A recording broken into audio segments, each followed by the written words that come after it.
Hello, everyone, and welcome to the Lord Gord Podcast. This is your host, Lord Gord.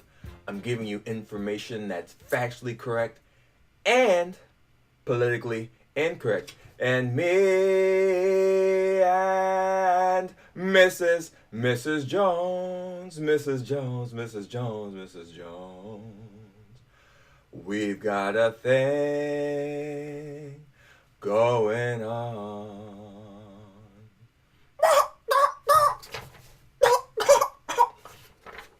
Alright, so this week, listeners, I'm calling a little audible. I was supposed to talk about the California midterm elections and the implications of the results. I'll do that next week. But this week, I saw something on the internet, and it really inspired me to talk about it, discuss it with you all. It's involving a game that I have on reservation called Super Smash Bros. Ultimate for Nintendo Switch, and how Nintendo acquiesced to a leftist SJW mob. Are you ready? Are you qualified to hear some new information? Tell me, are you qualified? Well, I hope you are. So this is how it starts. So I believe someone was playing a demo of Super Smash Bros. Ultimate in Japan, and a video or clip, or both, surfaces of my man Mr. Game & Watch doing an attack, a fire attack that has a feather in his cap. Now, this is a reference to one of his older games called Fire, in which you're cowboys defending yourselves from Indians that are trying to set fire to your establishment. So Nintendo was just making a reference to one of their classic games. So, the SJW cuck police come and see this, and they say, "Oh, this is offensive to Native Americans. You're perpetuating harmful stereotypes. This marginalizes communities of color." The straight NPC responses, and you get some of the leftist media, because most of the media is leftist, and the journalists, this gaming journalism saying, yeah, Nintendo has racist caricature in Super Smash Bros. Ultimate. How is it racist? Literally, no one asked a question to say, how is putting a feather in one's cap racist? It'd be like in a game, if someone was being like an old Englishman and they had one of the little powdered wigs on, and someone said, "Oh, that's racist." No, it's not. It's an accurate depiction. Did Native Americans often wear feathers in their head? Yes or no? Yes. So I don't see how it's racist. But, of course, in this realm, you never have to ask those questions. So the mob reaches a pitch, a bunch of whiny people start making a fuss about it, and Nintendo apologizes and acquiesces to this mob and says that they're going to remove it. So I was surfing online, and you see headlines saying Nintendo removes racist image. Why are you editorializing? Because I don't think it's racist. Why are you trying to force us to think the way that you think? Why is it depicting someone with a feather in their cap? Why is that depicted racist? Why is that racist? They never asked the question, why is that racist? It's not racist at all. It's actually pretty accurate, historically speaking. It's like, I don't know, it's like this PragerU video I saw, where Will Witt, he goes to two places. He goes to a college campus, I think UCLA, and he goes to Olvera Street. And he's wearing a sombrero and a poncho. And he asked the people at UCLA, how do you like my costume? And they say, "Oh, we don't like it. It's culture appropriation. It's racist." He went to the actual Mexicans in Olvera Street and asked the same question. They're like, "No, we like your costume. It's cool." So there's a great divide between these crusaders of social justice, these communists, and what the actual people think. And more oftentimes than not, it's these upper class white leftists speaking for these minorities instead of the minorities speaking themselves, because more times than not, the minority themselves not offended. I don't think, with Native Americans having an illegitimacy rate over 60%, with chronic alcoholism and child abuse stats, and just dependence on government, I don't think that Mr. Game & Watch having a feather in his hat really affects them too much. But if you're a white leftist that doesn't look at reality and wants to virtue signal, yes, this is a big deal. So I'm going to read what this guy on Kotaku wrote and just break it down. What he wrote, saying, he's happy that they took it away. It's easy to say, what's the big deal, when talking about Game & Watch fire attack in the abstract, but is operating in several real-world contexts, including centuries of genocide, oppression, and ongoing discrimination against indigenous people. For just as long, stereotypes have been used to denigrate and deny them unique and diverse identities, reducing them instead to narrative tropes either to be feared or laughed at. The Game & Watch animation itself comes from a game in which the character has the fight off Native Americans, in keeping with a long line of Western fiction that focuses on perspective of settlers being under siege rather than people whose land they took, and I think it's worth emphasizing that Nintendo didn't remove it because it didn't want to offend certain people. It removed it because of what the dehumanizing cartoon represents, long legacies of untold violence made into jokes, goes against its values. I think a eunuch wrote this. I think there's a lost and found section somewhere in Toys R Us that has this guy's testicles. So let's break this down. See what he's saying here. He's probably just repeating from his leftist professors that he learned in college. The fact of the matter is that this perpetuates a harmful stereotype of Native Americans and indigenous people called the noble savage myth, in which there's no violence, there's no chaos, there's no dysfunction. There was no war until Whitey came along and messed everything up. False. Native tribes used to slaughter each other. They would fight over territory. Native tribes, for the most part, didn't get along with other native tribes. For example, when the Spanish arrived in Central and Latin America, a lot of the weaker native tribes sided with the Spaniards, because I believe it was the Aztecs were the ruling natives at the time. They were so brutal and violent. They would kidnap you and sacrifice you to their gods and whatnot. So even though the Spanish were pretty bad, the Aztecs were far worse. And even when Christopher Columbus came in 1492, the Caribs used to eat other native tribes. They would eat them. They would terrorize them. So some of the natives sided with Christopher Columbus because the other natives were so bad. And when they say that Native Americans are savages, yes, they were savages. I believe it was the Spanish where in the 1500s they found Caucasians living on the Canary Islands at a Stone Age level. Those Caucasians were savages. When the Greeks and Romans were building the foundation of Western civilizations, the Britons were living at a Stone Age level.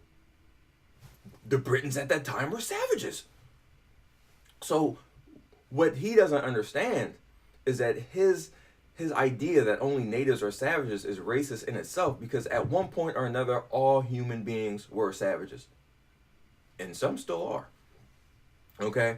He talks about the land they took. Natives used to fight for land all the time. You can't name me a single country in which there weren't wars over land. Man has been fighting in wars since the creation of man. They've been fighting over territory. They've been fighting for dominance. They've been fighting over resources. And they've been fighting for women since the dawn of time. So to paint white people as uniquely evil is racist in itself. And another thing, I don't know anyone who laughs at these Native American stereotypes. I don't know a single person who thinks like that. I like Chief Wahoo for the Cleveland Indians, but they've acquiesced to the mob too. I don't know anybody who looks at Chief Wahoo and says, ha ha, this is what Native Americans are really like. No one thinks like that. They just think, oh, he's cool. When I got into baseball hats in my youth, the Chief attracted me to baseball hats because I liked the way he looked. He had a nice smile on his face and he was cool. I never thought, oh, this is racist. Because most people don't think it's racist unless you're an upper class white leftist. Because there was a poll that came out that said that the only group that likes political correctness are upper middle class white people. Everyone else, by and large, does not like it. I talked to two people about this over the weekend. One Hispanic, one white. I told them about this Super Smash Brothers thing. They both thought it was ridiculous and it wasn't a big deal. So, these are just buzzwords: genocide, oppression, discriminate. Come on, dude.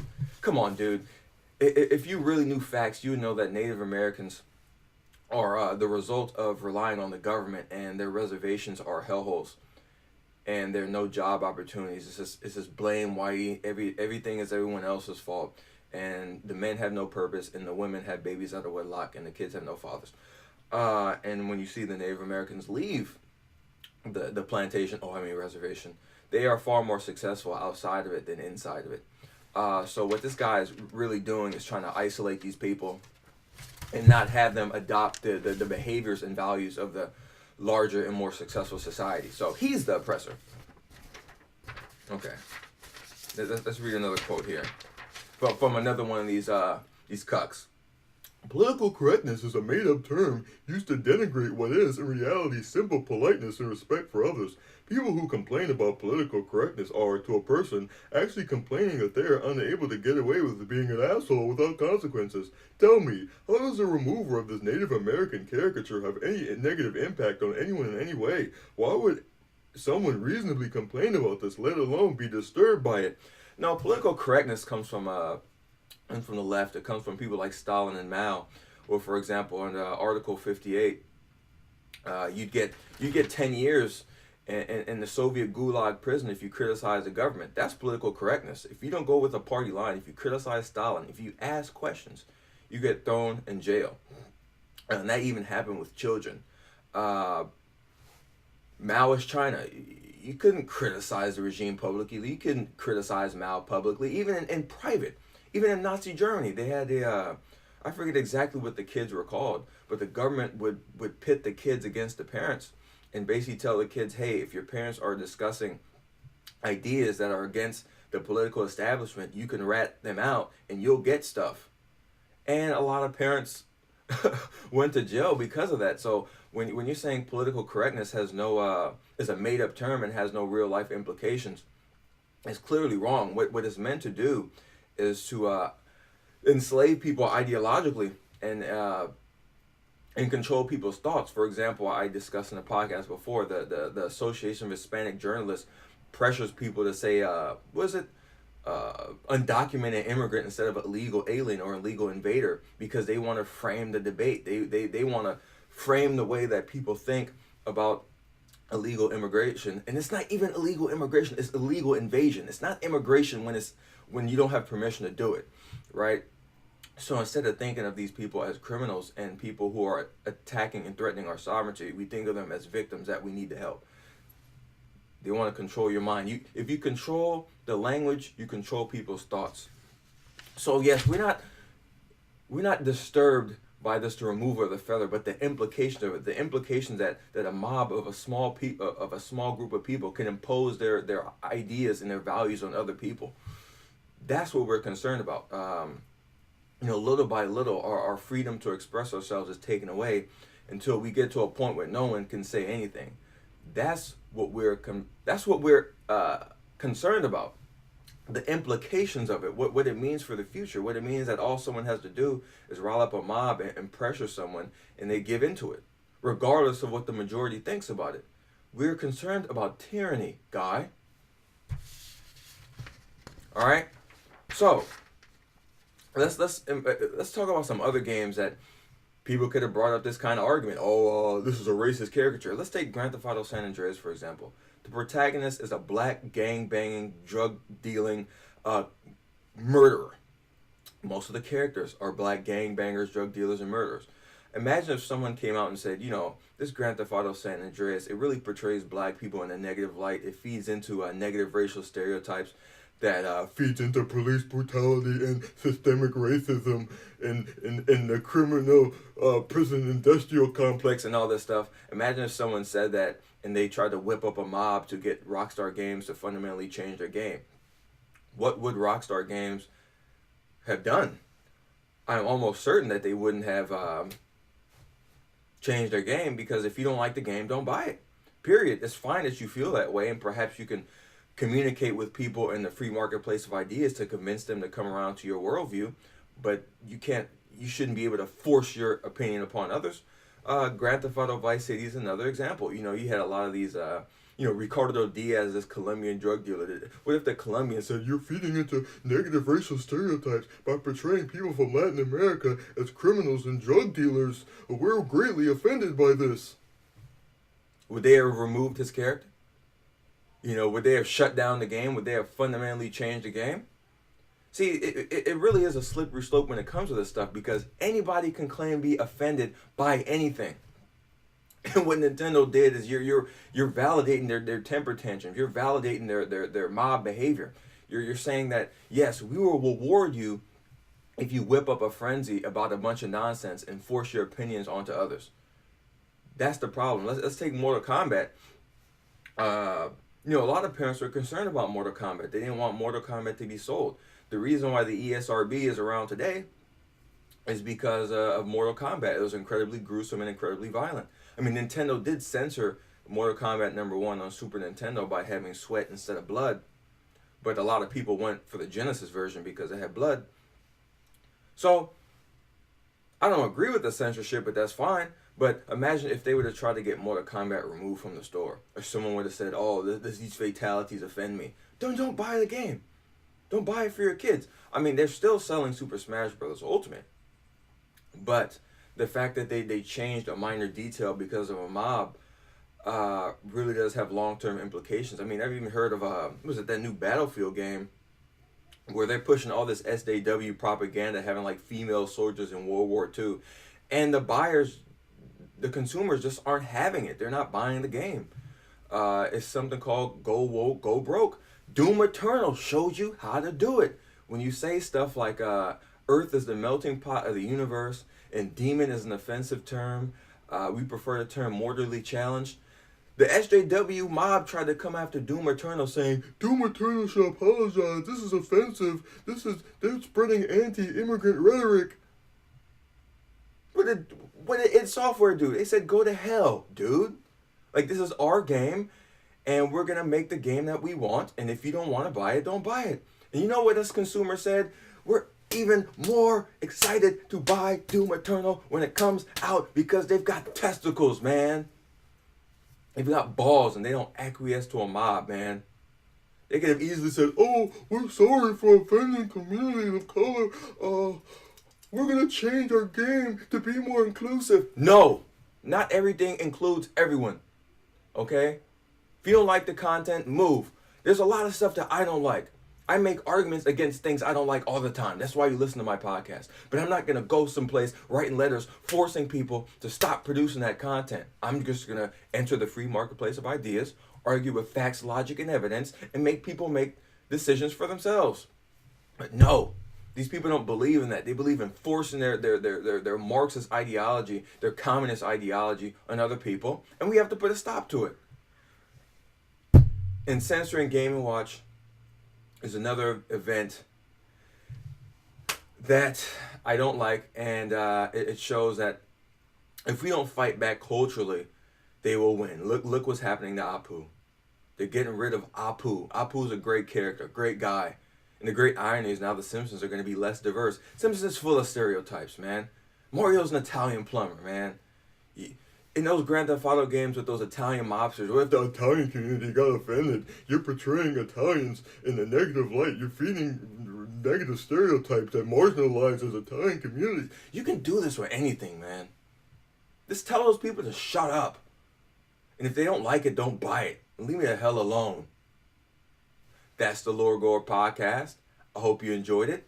Subscribe on iTunes. Subscribe on YouTube. Subscribe on Podbean.